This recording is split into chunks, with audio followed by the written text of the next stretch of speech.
Saya akan sentuh tentang 071200 Malam Menteri, iaitu berkenaan dengan bantuan grant per kapita. Apa yang saya ingin tegaskan di sini ialah berkenaan dengan sekolah agama rakyat. Mengikut data yang kita ada, sekolah menengah agama rakyat ini, bilangan sekolah menengah 161, sekolah rendah 1132, bilangan murid sekolah menengah 20,000 lebih, rendah 208,000, bilangan guru 796 menengah dan 7,560 di peringkat sekolah rendah. Sekolah agama rakyat ini sudah berada sejak pre-independent dan dia sudah banyak menyumbang kepada pembangunan sumber manusia negara dari segi melahirkan ketokohan, kepimpinan dan sebagainya.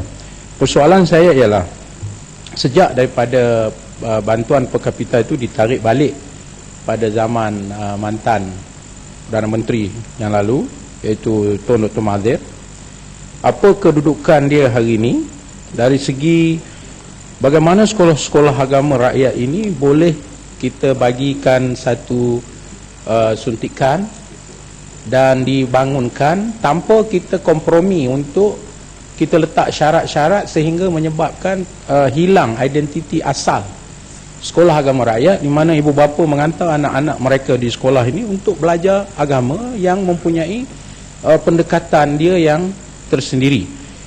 Saya juga ingin menarik perhatian, kalau ikut dalam bajet 2013, bantuan 1 bilion yang diberi kepada tabung khas ini, disebut tentang beberapa peruntukan yang diberi, ada disebut 100 juta diberi kepada sekolah agama bantuan kerajaan, tetapi tidak disebut sekolah agama rakyat yang bilangannya telah saya sebutkan tadi. Jadi saya mohon penjelasan bagi pihak kementerian, kedudukan sekolah agama rakyat ini sebagai satu satu entiti pendidikan yang juga penting, yang kita tidak mahu kerana kita mengabaikannya atau secara tidak sengaja atau sengaja kita mengabaikannya, menyebabkan sekolah-sekolah pondok, sekolah agama rakyat ni akhirnya akan hilang dan tidak ada dia punya apa ni kita kata peranan dia lagi. Dan saya harap Menteri dapat menjawab dengan jelas pada tersebut. Minta haluan. Ya, okey. Terima kasih Yang Berhormat. Saya ingin minta pandangan Yang Berhormat yang berkaitan dengan sekolah agama rakyat, di mana kita dapati dalam pemberian one off kepada sekolah-sekolah di bawah pembiayaan kerajaan, termasuk kepada sekolah Tamil, sekolah jenis kebangsaan Cina, sekolah antarabangsa, sekolah mubalik, tapi tidak dimaksudkan pemberian one off 100 juta kepada sekolah agama rakyat. Sedangkan ini adalah satu pendidikan asas yang cukup, institusi pendidikan yang cukup penting bagi melahirkan modal insan yang berkualiti. Jadi saya minta pandangan Yang Berhormat dalam isu ini. Dan satu lagi, kita melihat bantuan yang diberi kepada sekolah agama rakyat adalah kebanyakannya sekolah bantuan kerajaan adalah sekolah menengah, sedangkan kebanyakan sekolah agama rakyat adalah sekolah rendah. Tapi ini tidak diberi perhatian langsung oleh kerajaan. Dan satu lagi ialah sekolah menengah bantuan yang mendapat bantuan kerajaan. Contoh sekolah di Kelantan, apabila kerajaan menghantar guru-guru daripada sekolah sekolah di bawah kerajaan ini untuk mengajar di sekolah bantuan kerajaan, guru ini dihantar tanpa rundingan dengan sekolah pihak sekolah berkenaan, sehingga berlaku ketidakseimbangan guru dalam mengajar beberapa subjek. Maknanya guru yang tidak diperlukan di sekolah itu tapi dihantar oleh kementerian. Jadi saya minta pandangan Yang Berhormat dalam isu ini. Boleh masukkan sekali dalam ucapan saya. Yang seterusnya ialah ya, saya teruskan. Mencelah sikit Balik Muntah. Oh, Bukit Gantang. Okey. Sikit saja. Terima kasih Balik Muntah. Adakah Balik Muntah sedar bahawa sekolah agama rakyat ni walaupun tidak diberikan peruntukan, tapi setiap kali bulan Ramadan banyak masjid-masjid di negara ini menulis surat kepada sekolah agama rakyat meminta dihantarkan pelajar-pelajar mereka untuk mengimamkan solat-solat tarawih di masjid-masjid tersebut. Adakah Balik Muntah sedar bahawa mereka juga mainkan peranan dalam masyarakat? Wallahu a'lam. Ya, sebagaimana disebutkan, sekolah agama rakyat yang mengantar para hafiz menjadi imam di seluruh negara ini juga adalah merupakan satu sumbangan besar yang saya harap pihak kerajaan khususnya kementerian dapat memberi perhatian yang sewajarnya. Kemudian 031100 iaitu sukan sukan ada di bawah menteri sekarang, Yang Amat Berhormat Timbalan Menteri telah melancarkan satu program yang namakan Satu Sukan Satu Murid.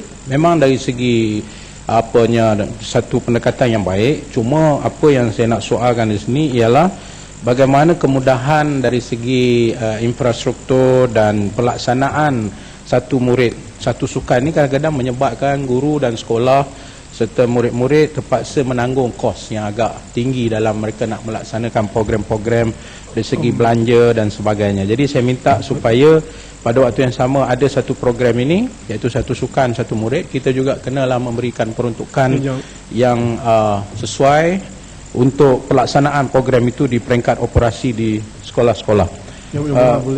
Okey, Kelan Aja, saya bagi beberapa minit. InsyaAllah. Yang berhormat 2 minggu lalu, saya diminta oleh PRBG di Glenmary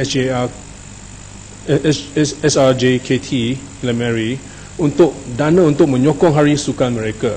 Sebab mengapa? Sekolah perlu untuk pergi sekitar seperti pengemis untuk mencari penajaan adalah kerana Kementerian Pelajaran memperuntukkan ringgit Malaysia RM4 setiap pelajar untuk hari sukan mereka.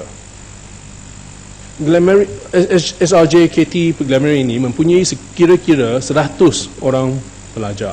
Jumlah peruntukan mereka mempunyai adalah RM400. Saya tidak pasti apa jenis hari sukan Kementerian Pendidikan menjangkakan daripada sekolah ini. Saya nak dengar pandangan Yang Berhormat. Terima kasih. Sekali lagi saya masukkan ucapan daripada Kelana Jaya dalam saya punya ucapan last sekali, iaitu tentang PBS, walaupun telah disebut oleh rakan-rakan kita yang lain-lain tadi. Saya cuma nak menegaskan di sini bahawa apakah pihak kementerian telah membuat satu kajian kesan daripada pelaksanaan program ini kepada psikologi guru-guru.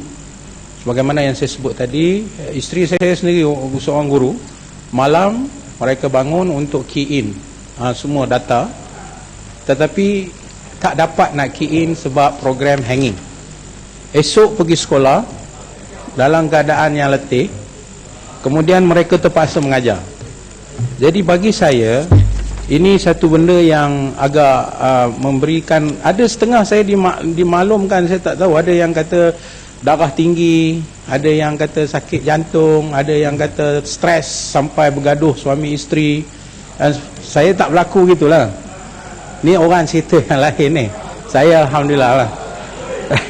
Tapi apa yang saya nak tegakkan ni bukan masalah itu.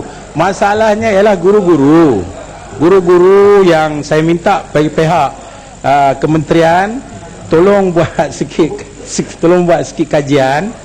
Dan saya ingat kena bantu guru-guru ni, bagi psikologi, bagi kaunseling pada mereka, supaya mereka dapat, orang kata, menjalankan tugas itu dengan tenang, walaupun ada bebanan tugas yang kita dah bagi pandangan PBS ini tergesa-gesa dan sebagainya.